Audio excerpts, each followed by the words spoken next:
오늘 함께 나눌 하나님 말씀은 룻기 2장 1절에서 4절까지 말씀. 2장. 나오미의 남편 엘리멜렉의 친족 중 유력한 자가 있으니 이름은 보아스더라. 모압 여인 룻이 나오미에게 이르되 나로 밭에 가게 하소서. 내가 네게 은혜를 입으면 그를 따라서 이삭을 줍겠나이다. 나오미가 그에게 이르되 내 따라 갈지어다 하매 룻이 가서 베는 자를 따라 밭에서 이삭을 줍는데 우연히 엘리멜렉의 친족 보아스에게 속한 밭에 이르렀더라. 마침 보아스가 베들레헴에서부터 와서 베는 자들에게 이르되 여호와께서 너희와 함께 하시기를 원하노라. 그들이 대답하되 여호와께서 당신에게 복 주시기를 원하나이다. 아멘. 하나님은 어디 계신가? 우린 가끔 그런 질문을 해볼 때가 있습니다. 하나님은 저 높은 보좌에 앉아 계신가? 아니면 우리의 마음 깊은 곳에 계신가? 하나님은 어디 계실까요? 오늘 우리 말씀에서 하나님을 좀 찾아보도록 하십시다. 1절 보시죠. 나오미의 남편 엘리멜렉의 친족 중 유력한 자 보아스라는 사람이 있었습니다. 보아스에 대해서 소개를 하고 있는데, 보아스는 엘리멜렉의 친족입니다. 친족이라는 말은 친척, 그런 의미입니다. 근데 엘리멜렉의 부인이 나오미입니다.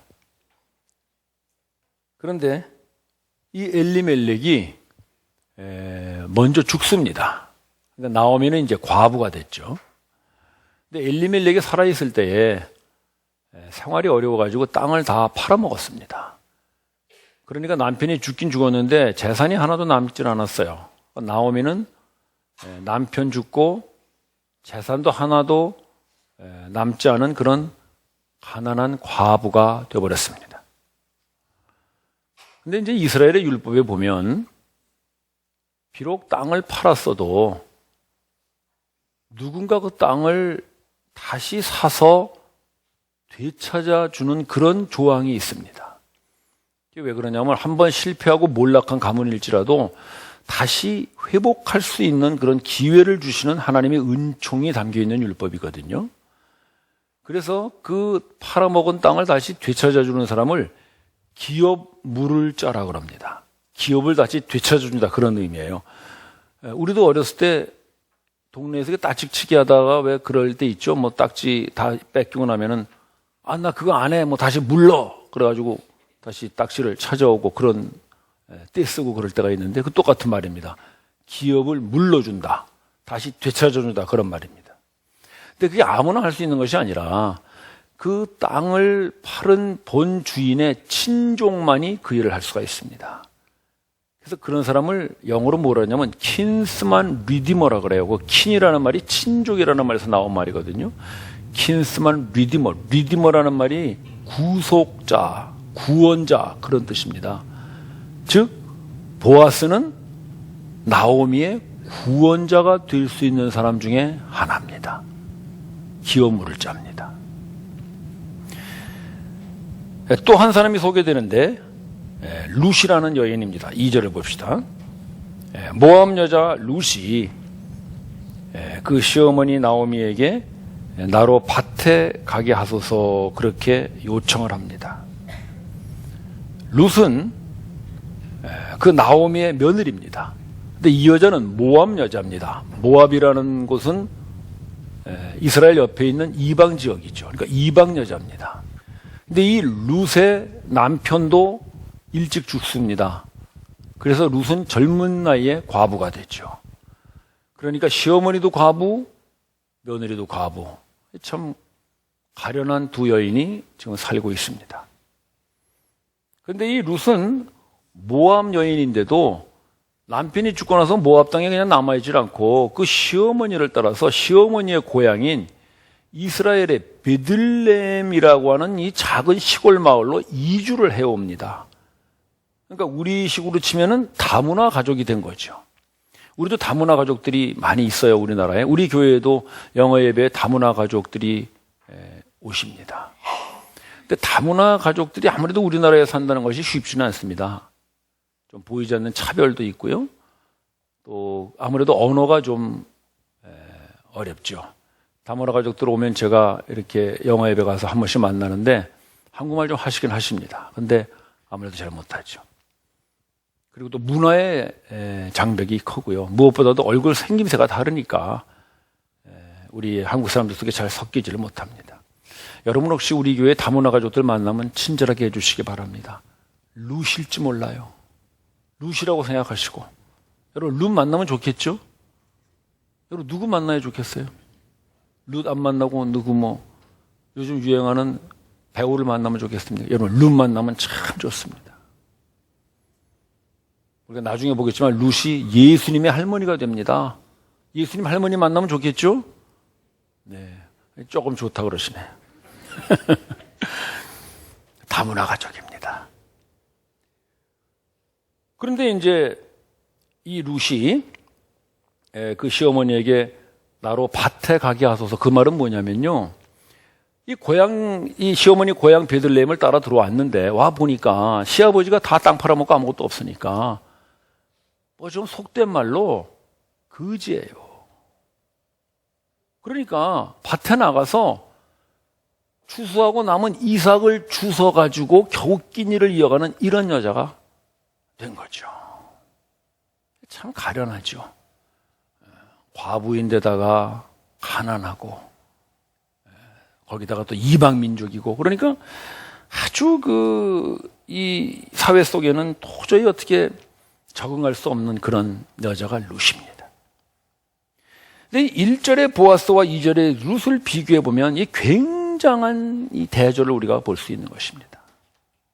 도저히 만날 수 없는 사람이죠.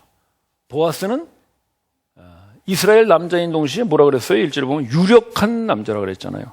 유력하다는 것은 재산도 많고 명망도 있고 지위도 있는 그런 어떤 지도자급의 사람이라는 그런 의미거든요. 룻은요, 이방 여자에다가 과부에다가 가난해요. 도저히 둘이 만날 수 있는 아무런 접촉점이 없죠. 완전히 다른 사회의 사람이죠. 한 사람은 상류 사회의 사람이고 한 사람은 아주 보잘것없는 그 빈민입니다. 그 사람이 보아스와 룻인데 이 두 사람이 만나서 결혼하여 부부가 됩니다. 그게 이 룻기의 이야기입니다. 어떻게 이렇게 둘이 만날 수 있었을까요? 자, 3절 한번 보실까요? 룻이 베는 자들을 따라, 이게 이제 추수하는 사람들을 따라갔다는 거예요. 추수하는 사람들을 따라가면서 이삭을 줍는데 그 이삭 줍는 그 밭이 누구의 밭이냐면 우연히 그 엘리멜렉 친족 보아스의 밭이었더라. 성경이 이렇게 기록하고 있습니다. 즉, 그 베들레헴에 밭들이 많이 있었겠죠. 이 베들레헴이라고 하는 말 자체가 이 빵집이라는 의미가 있어요. 벳이 집이거든요. 집. 벳. 레헴이 빵입니다. 그래서 벳레헴, 그걸 이제 우리말로 베들레헴 이렇게 부르는 거거든요. 근데 왜 빵집이라 그랬냐면 빵을 만드는데 그 필요한 재료가 밀이잖아요. 밀. 그러니까 이 베들레헴이 곡창 지역입니다. 밀밭이 많아요. 그래서 거기서 밀이 많이 나오기 때문에 빵을 만드는 사람들도 많았고, 그래서 빵집이라는 이름이 붙은 정도였어요. 그러니까 그 베들레헴의 보아스의 밭 말고도 밭이 굉장히 많았겠죠. 그런데 이 룻이 많은 밭 중에 누구의 밭에 가서 이삭을 줬냐면 보아스의 밭에 가서 이삭을 주었어요. 근데 그걸 뭐라 그랬어요? 우연히 그랬어요. 우연히. 우연이라는 것은 일어날 수 있는 확률이 아주 적은데 어떤 일이 일어났을 때 우연히 우리가 그런 말 쓰지요. 저는 고향이 서울입니다. 그리고 저는 계속 서울에서만 자랐습니다. 서울을 떠나서 별로 살아본 적이 없습니다. 제 아내는 고향이 진해입니다. 제 아내도 진해를 떠나서 별로 살아본 적이 없다 그래요. 서울에 사는 저와 진해에 사는 제 아내가 만날 수 있는 확률은 사실 거진 없습니다. 근데 서울 남자인 저와 진해 여자인 제 아내가 만나서 부부가 됐습니다. 그런 걸 뭐라 그래요? 우연히 만나서 부부가 됐다. 그렇게 말하는 거죠. 참 생각해보면 정말 그런 것 같아요. 내가 어쩌다가 진해에서 자취 생활을 했어요. 우연히. 직장 생활을 할 때인데, 뭐 창원도 있고 마산도 있고 많잖아요. 근데 우연히 진해에서 직장 생활을 했어요. 그리고 우연히 흑백다방을 또 갔어요. 흑백다방이라고 아시는지 모르겠어요. 진해 아주 유명한 다방입니다. 지금은 없어졌어요. 우연히 흑백다방에 갔는데 거기서 우연히 또 제 아내를 만났어요. 우연히 알게 돼가지고 우연히 사귀다가 우연히 결혼까지 했어요. 사는 게 벌써 35년입니다, 여러분. 여러분, 제가 35년 동안 한 여자하고 살았다는 걸 알아주시길 바랍니다. 이게 보통 어려운 게 아닙니다, 여러분, 이게. 이 우연이에요. 일어나기가 아주 시박한데 일어난 사건. 그걸 우연히 그러죠. 룻이 보아스의 밭에 가서 이삭을 주울 수 있는 확률은 아주 적어요. 예를 들어서 만약에 베들레헴에 100개의 밀밭이 있었다고 합시다. 100개의 밀밭 중에 보아스의 밭에 가서 이삭을 주울 수 있는 확률은 어떻게 됩니까? 100분의 1이죠. 예. 여러분들 또 골치 아파할까 봐 제가 얼른 답을 말합니다. 100분의 1입니다. 100분의 1의 확률 속에서 룻이 보아스의 밭에 간 거예요. 근데 비록 보아스의 밭에 가서 이삭을 주웠다고 할지라도 거기서 보아스를 만날 수 있는 확률은 더 적어요. 왜냐하면은 보아스는 밭주인이잖아요. 밭주인이 매일 밭에 나오지는 않죠. 밭주인은 보통 집에 있다가 그냥 뭐 가끔씩 나와서 일꾼들 한 번씩 격려해 준다든지 또는 추수가 잘 되거나 이런 거 한 번씩 보는 거잖아요.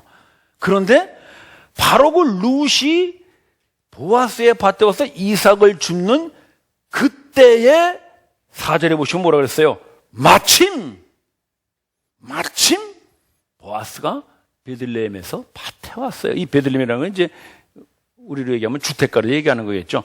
주택가에 살다가 외곽지에 있는 밭에 나왔어요. 언제? 마침.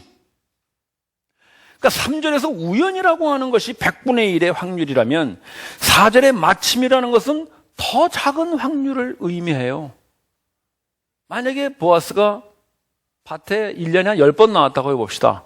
그러면 보아스가 밭에 나와서 사람을 만날 수 있는 확률은 어떻게 되나요? 1년 365일 중에 10번 나왔으니까 365분의 10이 되죠. 갑자기 또 여러분, 그렇지 않아도 수학하면 막 골치가 아픈데, 여러분 제가 그냥 답을 다 말씀드리니까 그냥 듣기만 하시면 돼요. 그런데 룻이 보아스의 밭에 가서 이삭을 주울 수 있는 확률이 100분의 1이었고 보아스가 밭에 나와서 룻을 만날 수 있는 확률이 365분의 10이었으면 그 보아스의 밭에서 보아스가 룻을 만날 수 있는 그 전체 확률은요, 앞에 100분의 1 곱하기 뒤에 365분의 10 해가지고 전체 3650분의 1이 되는 겁니다. 여러분, 이게 답만 말씀하면 되는 거니까요. 계산하면 또 아이고 막 골치 아프다 그러니 3650분의 1. 제가 이거를 계산하다가 계산이 잘 안 돼가지고 우리 교회 또 수학 선생님이 계셔요. 뭐 수학 잘 못하시는 자제분 계신 분들은 저에게 연락하시면 제가 알려드릴게요. 잘합니다 그분. 그래서 제가 자문을 얻었어. 그러니까 그분이 딱 계산을 해주더라고. 3650분의 1의 확률 속에서 보아스와 룻이 그 밭에서 만났어요. 결코 만나기가 쉽지 않은 그 3650분의 1의 확률을 깨뜨리고 그 우연히와 마침의 확률을 깨뜨리고 보아스와 룻이 만났어요. 누가 만나게 해줬을까요? 아멘! 하나님입니다. 그 우연의 뒤에, 마침의 뒤에 하나님이 계셨어요. 그걸 어떻게 알 수 있냐고요?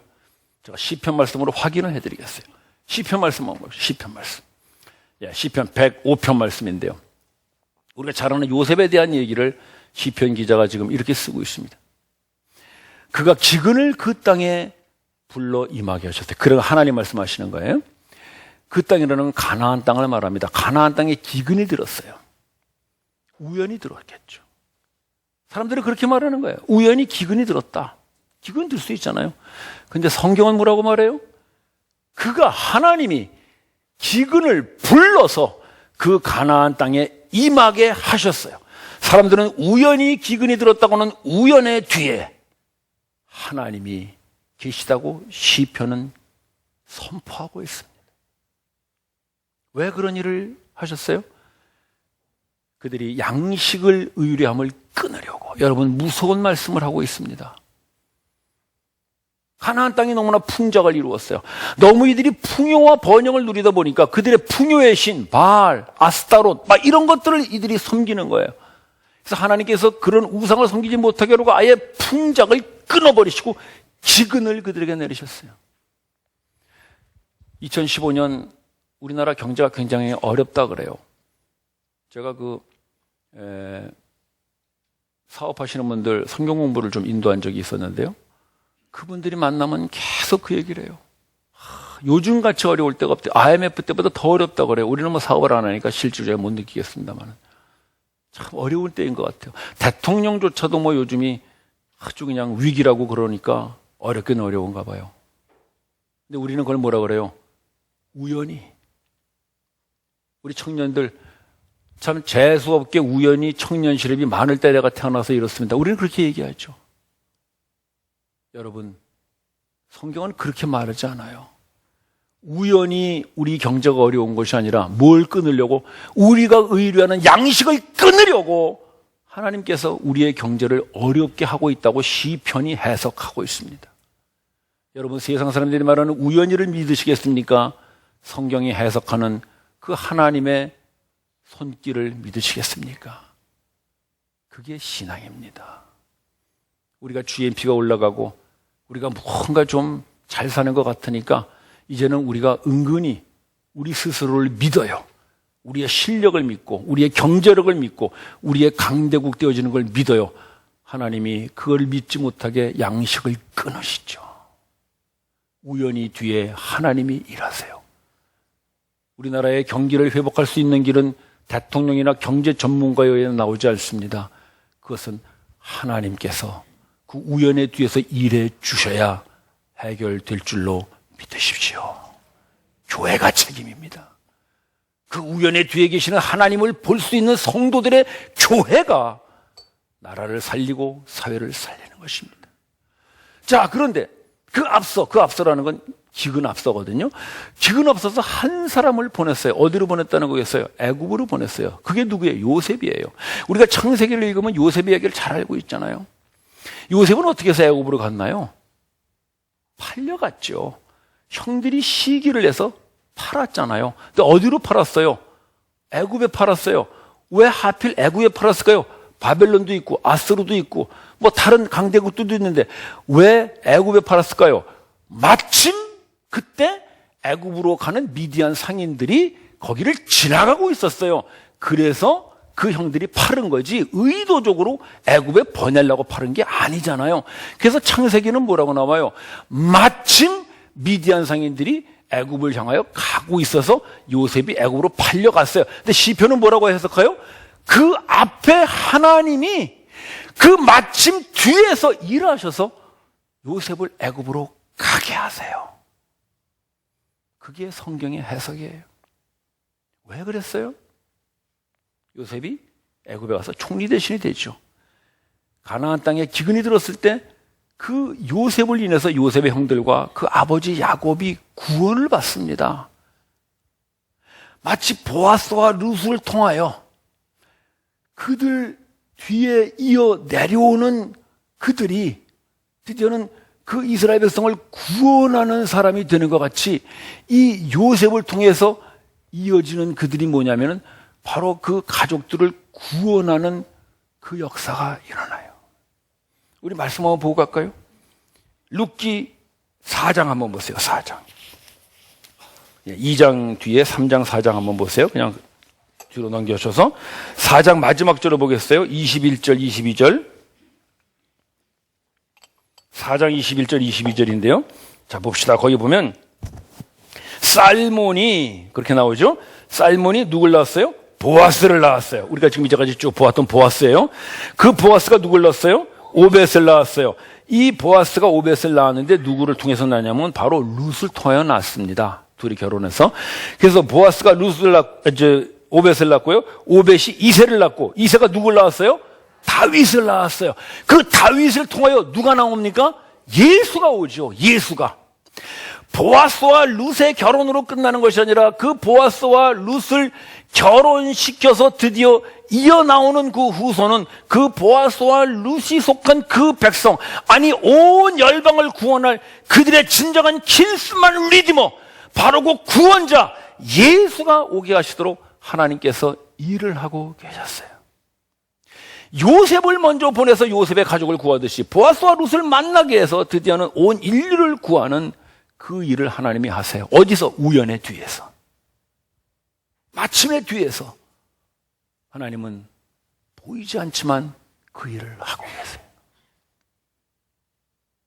하나님이 어디 계시냐고요?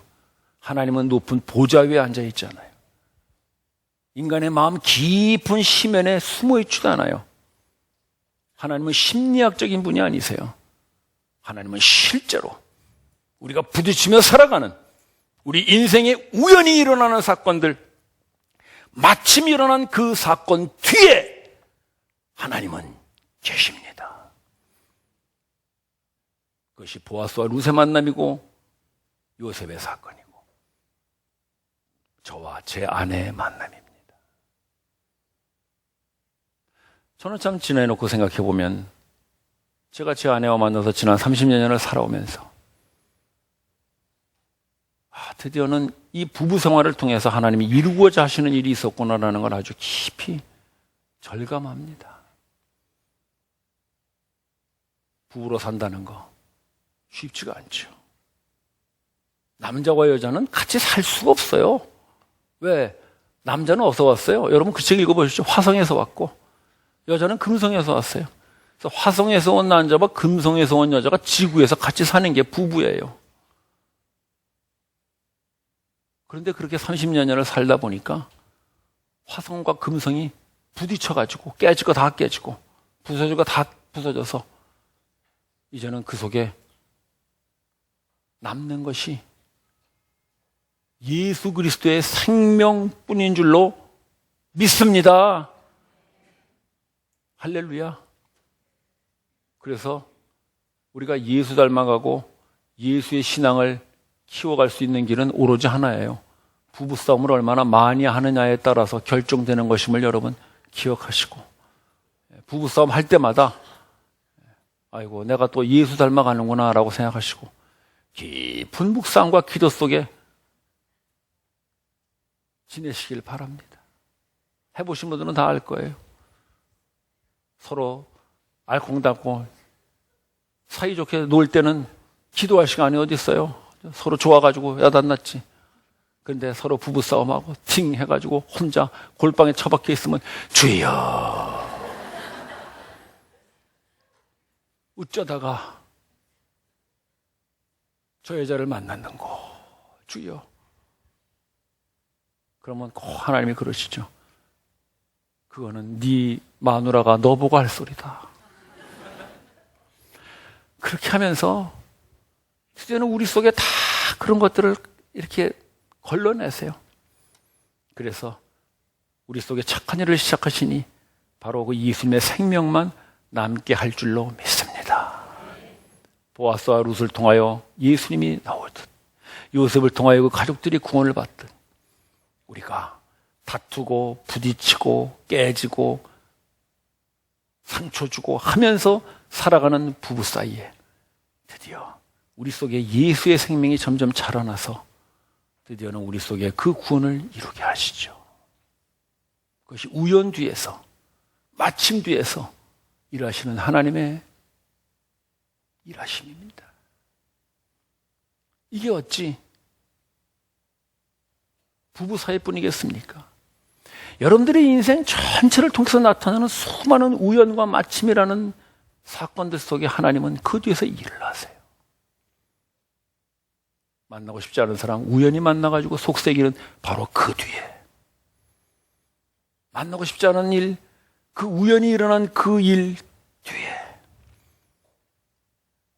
왜 하필 마침 그때 그 사람을 만났을까라는 그 마침 뒤에 하나님이 계십니다. 그래서 드디어는 여러분들의 인생 속에서 끊임없이 하나님은 여러분 속에 심어놓으신 그 예수 그리스도의 생명이 점점 자라서 드디어는 여러분의 모든 것들을 다 덮어 오로지 예수의 모습만 드러나게 하시는 그 일을 지금도 그 우연의 뒤에서, 마침의 뒤에서 해나가고 계시는 하나님이심을 바라보시기를 바랍니다. 그게 우리의 인생이고 그게 우리가 살아온 2015년 한 해입니다. 오늘 우리가 이 해를 보내는 마지막 주일 한번 되돌아봅시다. 여러분들은 지난 한 해 동안 좋은 일도 있었지만 나쁜 일도 있었을 것입니다. 좋은 일이 있으면 우연히 좋은 일이 생겼다, 재수 좋다. 나쁜 일이 생기면 참 재수 없다, 불운이다, 그렇게 얘기하고 넘어가겠죠. 그러나 여러분 기억하십시오.